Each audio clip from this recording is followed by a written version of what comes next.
जय हिंद दोस्तों, कैसे हैं आप सब। स्वागत है आपके अपने परिवार ज्ञान ज्योति में।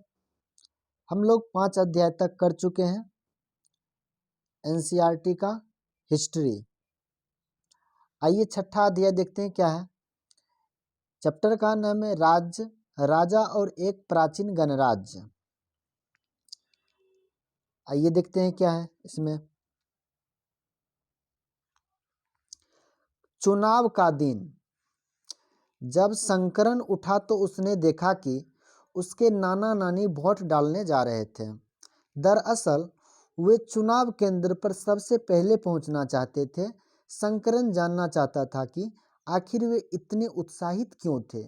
उसके नाना जी ने उसे जल्दी में समझाने की कोशिश की और कहा, आज हम अपने शासकों का चुनाव करने जा रहे हैं।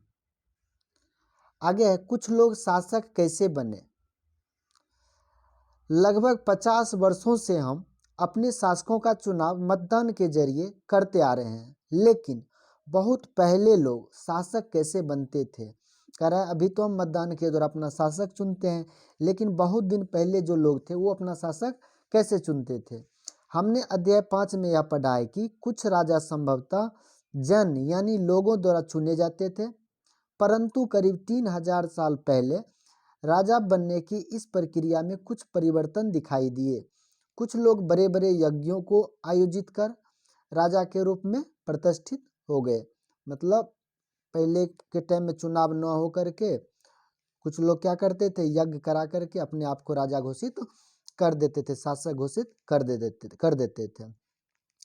आगे अश्वमेध यज्ञ एक ऐसा ही आयोजन था। यज्ञ के द्वारा जो शासक बनता था उसको क्या कहते हैं, अश्वमेध यज्ञ। इसमें एक घोड़े को राजा के लोगों की देखरेख में स्वतंत्र विचरण के लिए छोड़ दिया जाता था। इस घोड़े को किसी दूसरे राजा ने रोका तो उसे वहां अश्वमेध यज्ञ करने वाले राजा से लड़ाई करनी पड़ती थी। अगर उन्होंने घोड़े को जाने दिया तो इसका मतलब यह होता था कि अश्वमेध यज्ञ करने वाला राजा उनसे ज्यादा शक्तिशाली था। उसके बाद उन राजाओं को यज्ञ में आमंत्रित किया जाता था। यह यज्ञ विशिष्ट पुरोहितों द्वारा संपन्न किया जाता था। पुरोहित मतलब पुजारी। इसके लिए उन्होंने उपहारों से सम्मानित किया जाता था। अश्वमेध यज्ञ करने वाला राजा बहुत शक्तिशाली माना जाता था। यज्ञ में आमंत्रित सभी राजा उसके लिए उपहार लाते थे। इन सभी आयोजनों में राजा का मुख्य स्थान होता था। उसे राज सिंहासन या बाघ की खाल के एक विशेष आसन पर बिठाया जाता था। युद्ध क्षेत्र में राजा का सारथी ही उसका सहचर होता था। यज्ञ के अवसर पर वह राजा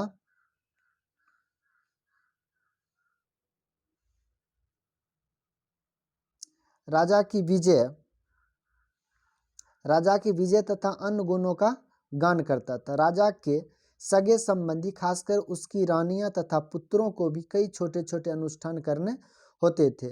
अन्य सारे आमंत्रित राजाओं का काम सिर्फ बैठकर यज्ञ की पूरी प्रक्रिया को देखना भर था।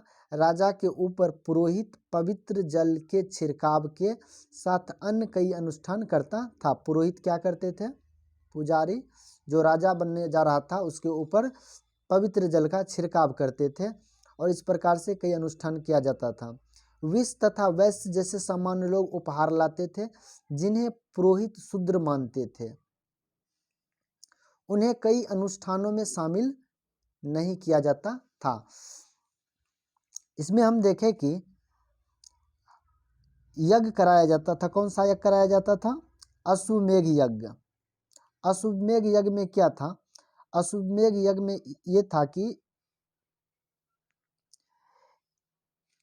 कोई आदमी था वो क्या करता था, राजा जो था वो क्या करता, एक घोड़े को स्वतंत्र छोड़ देता था और वो घोड़ा जो जाता था उस राजा के लोग के देखरेख में ही आगे बढ़ता जाता था। कोई दूसरे राज्य के पास यदि गया, घोड़ा चल रहा है, किसी दूसरे राज्य के पास यदि गया, दूसरे क्षेत्र का राजा यदि घोड़ा को रोक देता था, यानी जो राजा घोड़ा को स्वतंत्र छोड़ा था उस राजा से इसको क्या करना पड़ता था, युद्ध करना पड़ता था। लेकिन यदि ये घोड़ा को घोड़ा को यदि रोक टोक नहीं किया तो ये घोड़ा क्या होता था, आगे बढ़ता जाता था। इसका मतलब ये मान लिया जाता था कि ये वाला राजा जो है इस शासक से क्या है, कमजोर है, मतलब ये जो है इससे लड़ने में सक्षम नहीं है, तो इसके तुलना में ये क्या हो गया, ज़्यादा शक्तिशाली हो जाता था। इस प्रकार से आगे घोड़ा को कोई शासक यदि रोकता था, यानी इस शासक को इसके साथ क्या करना पड़ता था, युद्ध करना पड़ता था। जब युद्ध होता था तो युद्ध के लिए क्या होता था, इस दोनों में जो जीतता था वो वहाँ का शासक बनता था। तो और ये सारे काम जो है सो बहुत सारे कौन करते थे, बहुत सारे पुजारी मिल करके ये अनुष्ठान क्या करते थे।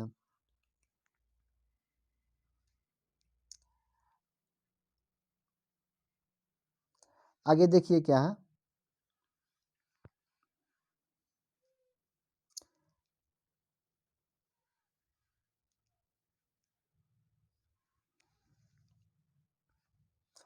आगे वर्ण के बारे में देखिए, वर्ण व्यवस्था कहाँ से आई है। इस समय उत्तर भारत में खासकर गंगा यमुना क्षेत्र में कई ग्रंथ रचे गए। ऋग्वेद के बाद रचे होने के कारण ये उत्तर वैदिक ग्रंथ कहे जाते हैं। मतलब ऋग्वेद के बाद जिस ग्रंथ की रचना हुए उसको क्या कहते हैं, उत्तर वैदिक ग्रंथ कहते हैं। इसके अंतर्गत सामवेद, यजुर्वेद, अथर्ववेद तथा अन्य ग्रंथ शामिल है। पुरोहितों द्वारा रचित इन ग्रंथों में विभिन्न प्रकार के अनुष्ठान और उनके संपादन की विधियां बताई गई है। इसमें सामाजिक नियमों के बारे में भी बताया गया है। उस समय समाज में कई समूह थे जिसमें पुरोहित, योद्धा, कृषक, पशुपालक, व्यापारी, शिल्पकार, श्रमिक, मछली पकड़ने वाले तथा जंगल में रहने वाले लोग भी शामिल थे।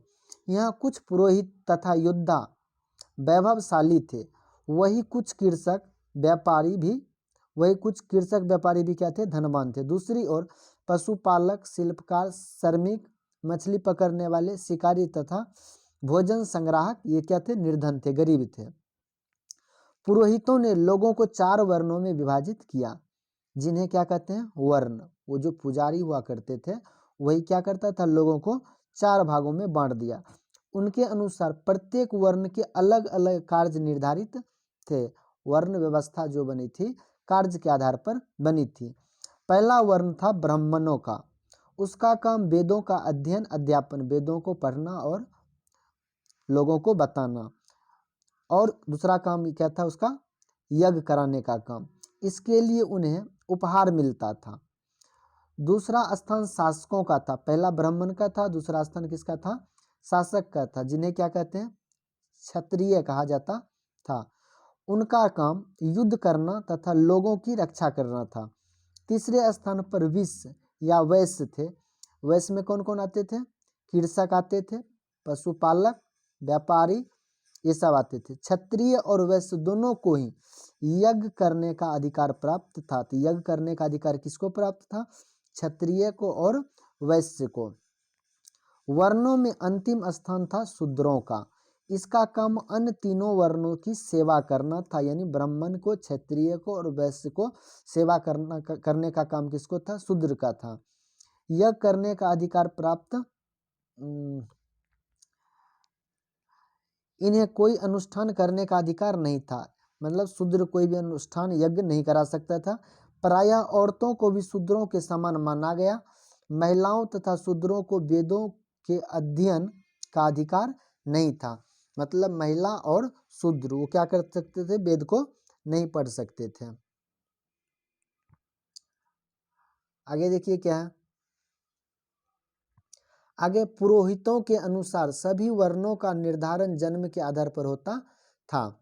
मतलब जो भी वर्ण व्यवस्था थी, वर्ण में जो भी लोग जन्म लेते थे उसी के आधार पर उसका वर्ण हो जाता था। उदाहरण के तौर पर ब्राह्मण माता पिता की संतान ब्राह्मण ही होती थी। बाद में कुछ लोगों को अछूत माना गया। अछूत वर्गों में कुछ शिल्पकार, शिकारी तथा भोजन संग्राहक शामिल थे। साथ ही इनमें वे लोग भी आते थे जो शवों को दफनाने या जलाने का काम करते थे। इन लोगों से संपर्क अपवित्र माना जाता था, यानी जो लोग शव को दफनाता था या जलाता था वो लोग क्या होता, अछूते हो जाया करते थे। ऐसा इन लोगों को मानना था, किसको, पुरोहित को, ब्राह्मणों को। कई लोगों ने ब्राह्मणों द्वारा बनाई हुई इस वर्ण व्यवस्था को स्वीकार नहीं किया। कुछ राजा स्वयं को पुरोहित से श्रेष्ठ मानते थे। कुछ लोग जन्म के आधार पर वर्ण निर्धारण सही नहीं मानते थे। इसके अतिरिक्त कुछ लोग व्यवसाय के आधार पर लोगों के बीच भेदभाव उचित नहीं समझते थे। मतलब व्यापार में कोई एक दूसरे से भेदभाव नहीं करते थे, नहीं समझना चाहते थे। जबकि कुछ लोग चाहते थे कि अनुष्ठान संपन्न करने का अधिकार सबका हो। ये भी मान्यता था, कुछ लोग मानते थे कि सभी लोग यज्ञ करा सकते हैं, अनुष्ठान करा सकते हैं। कई लोगों ने छुआछूत की आलोचना की। इस उपमहाद्वीप के पूर्वोत्तर क्षेत्र जैसे कई इलाकों में सामाजिक आर्थिक असमानता बहुत कम थी। यहाँ पुरोहितों का प्रभाव भी बहुत सीमित था। जहाँ पुरोहित का प्रभाव कम था, वहाँ पे सामाजिक आर्थिक असमानता भी वहाँ पे कम थी। आगे जनपद। यहाँ पे महायज्ञों को करने वाले राजा अब जन के राजा न होकर के जनपदों के राजा माने जाने लगे। महायज्ञों को कराने वाले राजा अब जन के राजा न होकर जनपदों का राजा माना जाने लगे, यानी एक क्षेत्र का राजा बनने लगा। जनपद का शाब्दिक अर्थ जन के बसने की जगह से होता है। कुछ महत्वपूर्ण जनपद मानचित्र 4 पर दिखाए गए हैं। पुरातत्वविदों ने इन जनपदों की कई बस्तियों की खुदाई की है। दिल्ली में पुराना किला, उत्तर प्रदेश में मेरठ के पास हस्तिनापुर, एटा के पास अतरंजी खेरा इसमें प्रमुख है। खुदाई से पता चला है कि लोग झोपड़ियां में रहते थे और मवेशियों तथा अन्य जानवरों को पालते थे। वे चावल, गेहूं, धान, जौ, दाल, गन्ना, तिल तथा सरसों जैसे फसल उगाया करते थे। क्या इस सूची में तुम्हें किसी ऐसे फसल का नाम मिला जिसका उल्लेख अध्याय 4 में नहीं है? लोग मिट्टी के बर्तन भी बनाते थे। इसमें कुछ धूसर और कुछ लाल रंग के होते थे। इन पुरास्थलों में कुछ विशेष प्रकार के बर्तन मिले जिन्हें चित्रित धूसर पात्र के रूप में जाना जाता है, जैसा कि इसके नाम से ही स्पष्ट है। इन बर्तनों पर चित्रकारी की गई है। ये आमतौर पर सरल रेखाओं तथा ज्यामितीय आकृतियों के रूप में है। यहाँ पे देखिए, ये बर्तन को इसी प्रकार का बर्तन है। क्या लिखा है यहाँ पे? चित्रित धूसर पात्र। इस तरह के पात्र में ज्यादातर थालियां और कटोरियां ही मिली है। ये पात्र बहुत ही पतली सतह के, सुंदर और चिकने हैं। शायद इसका प्रयोग खास मौकों पर महत्वपूर्ण लोगों को भोजन परोसने के लिए किया जाता था। उस टाइम में यही पात्र क्या था, बहुत ही महत्वपूर्ण हुआ करता था। विशेष लोग के लिए इससे भोजन परोसा जाता था। आगे है महाजनपद। पीछे क्या था? जनपद, और आगे क्या है? ये महाजनपद। करीब 2500 साल पहले कुछ जनपद अधिक महत्वपूर्ण हो गए जिन्हें महाजनपद कहा जाने लगा। जो जनपद काफी इंपॉर्टेंट हो गया उसको बाद में क्या कहा जाने लगा? महाजनपद। मानचित्र 4 में यहाँ पे मानचित्र दिया गया है। कुछ महाजनपदों को दिखाया गया है। अधिकतर महाजनपदों की एक राजधानी होती थी। कई राजधानियों में किलेबंदी की गई थी, अर्थात इसके चारों ओर लकड़ी, ईंट, पत्थर की ऊंची दीवारें बनाई गई थी। ऐसा लगता है कि लोगों ने अन्य राजाओं के आक्रमण से डरकर अपनी सुरक्षा के लिए इन किलों का निर्माण किया। कुछ राजा अपनी राजधानी चारों ओर विशाल, ऊंची, प्रभावशाली दीवार खड़ी कर अपनी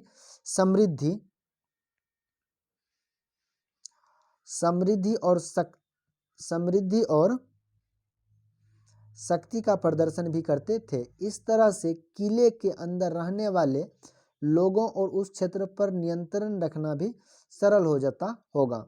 इस तरह के विशाल दीवार बनाने के लिए व्यापक योजना की आवश्यकता थी और लाखों की संख्या में ईंट पत्थर का इंतजाम करना पड़ता था। हजारों स्त्री, पुरुषों, बच्चों ने इसके लिए अथक परिश्रम किया होगा। इसके लिए संसाधनों की आवश्यकता पड़ती होगी। कहीं पे किलाबंदी होगा, घेराबंदी किया जाएगा, तो वहाँ पे इस सब सामान की जरूरत तो पड़ेगी ही। पीछे देख लिए महाजनपद का कुछ मानचित्र में यहाँ पे दिया गया महाजनपद। इस महाजनपद को देखिए, यहाँ पे क्या है? अंग है, वज्जी है, मगध है, वैशाली है, राजगिरी है, कोसल है, हस्तिनापुर है, पंचाल, कुरु, उज्जैन है, और यहाँ पे ये सब क्या, ये सब महाजनपद है। तो इसी चित्र के बारे में बोला गया था, मानचित्र में जाकर के महाजनपद को देखिए। आगे देखिए, इसी प्रकार से किलेबंदी की जाती थी। देखिए ईंट से, पत्थर से उसको दीवार जैसे बहुत ऊंचा ऊंचा करके बनाया जा रहा है।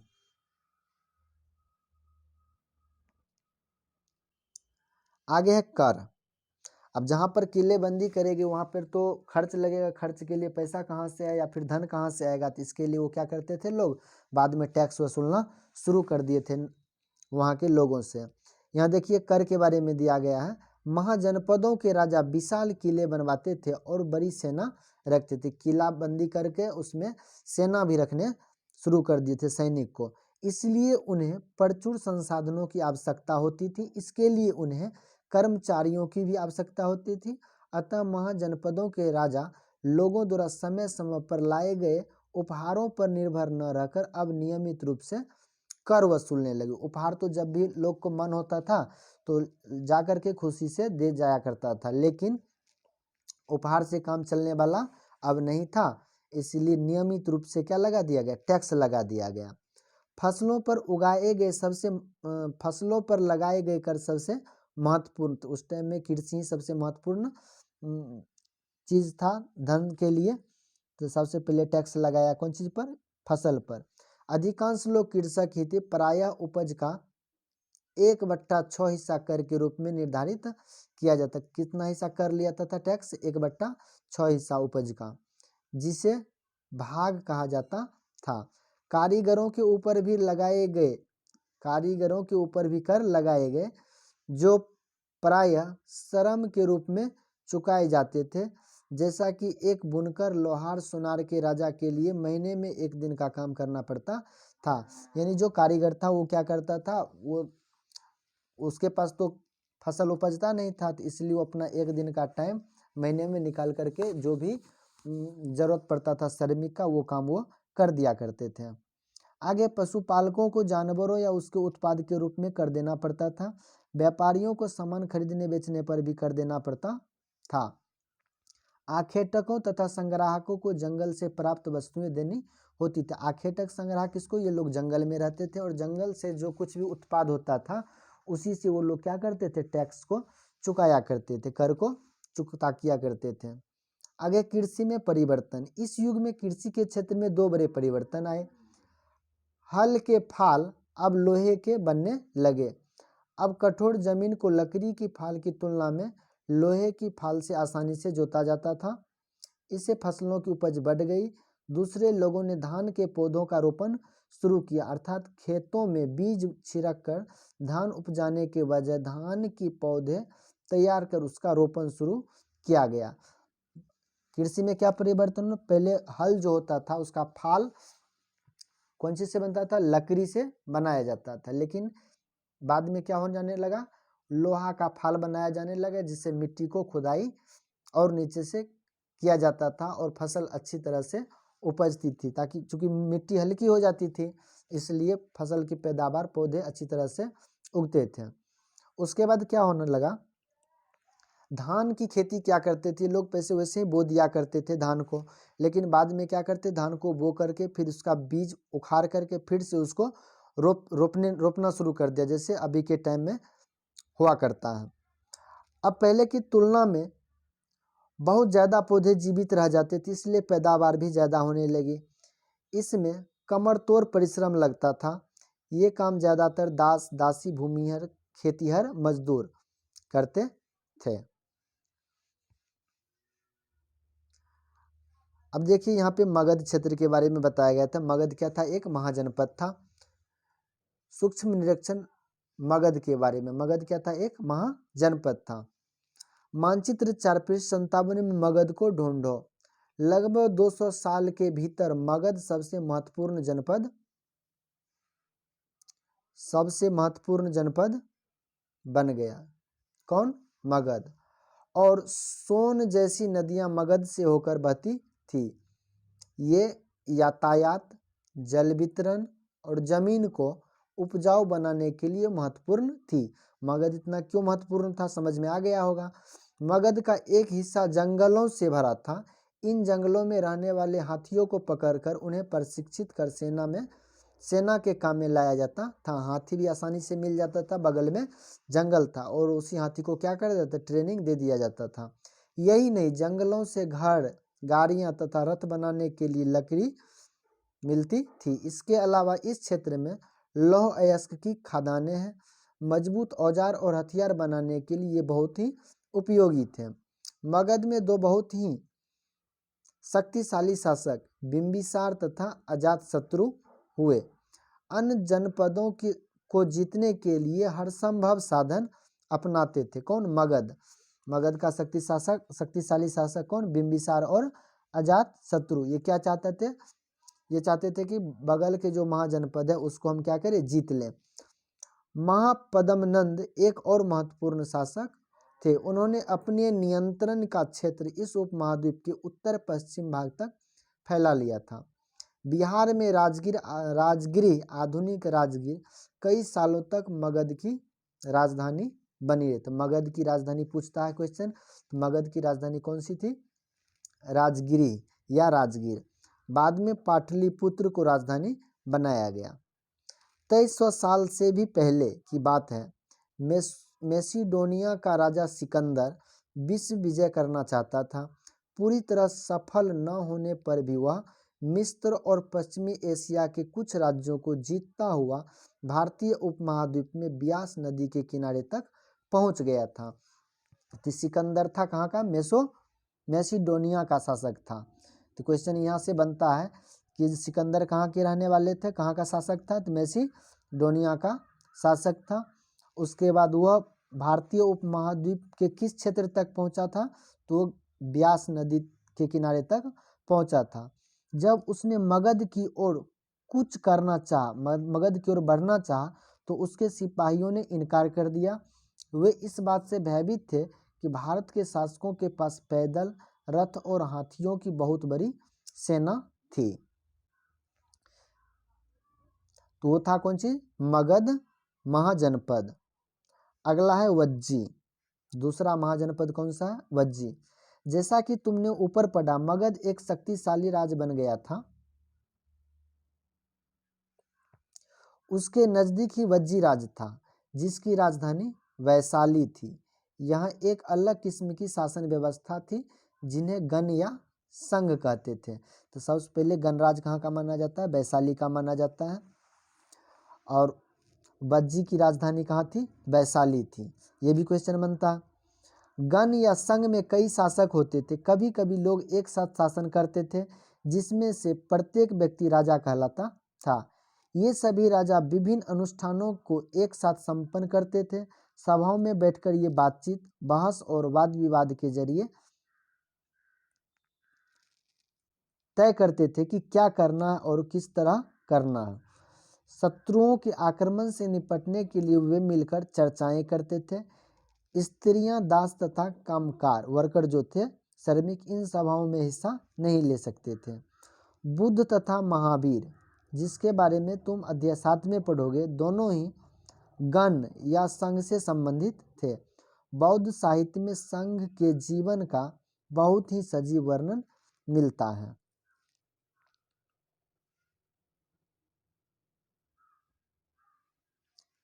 आइए यहाँ पे क्या है, कहते हैं वज्जी संघ का यह वर्णन दीघ निकाय से लिया गया। दीघ निकाय एक प्रसिद्ध बौद्ध ग्रंथ है। दीघ निकाय क्या है? एक प्रसिद्ध बौद्ध ग्रंथ है जिसमें बुद्ध के कई व्याख्यान किए गए हैं।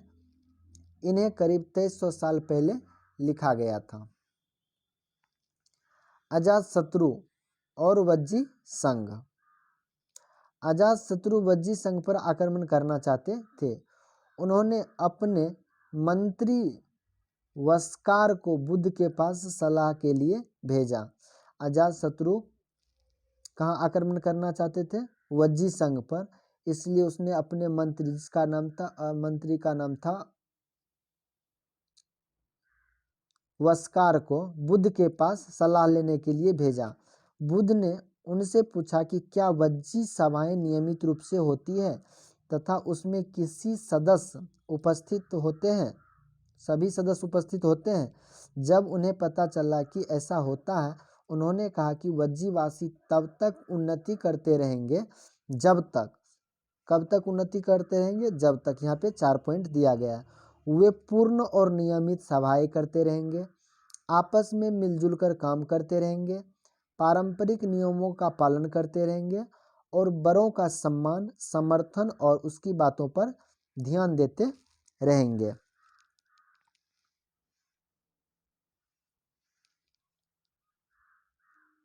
आगे, वज्जी महिलाओं के साथ जोर जबरदस्ती नहीं करेंगे और उन्हें बंधक नहीं बनाएंगे। शहरों तथा गांवों में चैत्यों का रखरखाव करेंगे, विभिन्न मतावलंबी संतों का सम्मान करेंगे और उनके आने या जाने पर कोई रोक नहीं लगाएंगे। मतलब संत कहीं भी आ जा सकते, उस पर कोई रोक टोक नहीं लगेगा। ये सब बात किसने बताई? बुद्ध ने बताई। कई शक्तिशाली राजा इन संघों को जीतना चाहते थे, इसके बावजूद उनका राज्य अब से लगभग 1500 साल पहले तक चलता रहा। उसके बाद गुप्त शासकों ने गण और संघ पर विजय प्राप्त कर उन्हें अपने राज्य में शामिल कर लिया। इसके बारे में तुम अध्याय 11 में पढ़ोगे। आगे देखिए, अन्यत्र ये देख लेते हैं। अपने एटलस में यूनान और एथेंस को ढूंढो। लगभग 2500 साल पहले एथेंस के लोगों ने एक शासन व्यवस्था की स्थापना की जिसे प्रजातंत्र या गणतंत्र कहते हैं। यह व्यवस्था लगभग 200 साल तक चली। इसमें 30 साल से ऊपर के उन सभी पुरुषों को पूर्ण नागरिकता प्राप्त थी जो दास नहीं थे। वहाँ एक सभा थी जो महत्वपूर्ण विषयों पर निर्णय लेने के लिए साल भर में कम से कम 40 बार बुलाई जाती थी। इन सभा में सभी नागरिक भाग ले सकते थे। शासन के कई पदों पर नियुक्तियां लॉटरियों द्वारा की जाती थी। सभी नागरिकों को सेना और नौसेना में अपनी सेवाएं देनी होती थी। औरतों को नागरिक का दर्जा नहीं मिलता था। व्यापारियों तथा शिल्पकारों के रूप में एथेंस में रहने वाले और काम करने वाले बहुत से विदेशियों को भी नागरिक अधिकार नहीं मिले थे। एथेंस में खादानों, खेतों, घरों और कार्यशालाओं में काम कर रहे दासों को भी नागरिक अधिकार नहीं मिले थे। तो इस प्रकार से हम देखें, ये पूरा चैप्टर खत्म हो गया। तो यदि वीडियो अच्छा लगे तो लाइक कीजिएगा, सब्सक्राइब कर दीजिएगा, शेयर कर दीजिएगा। Thank you, all the best.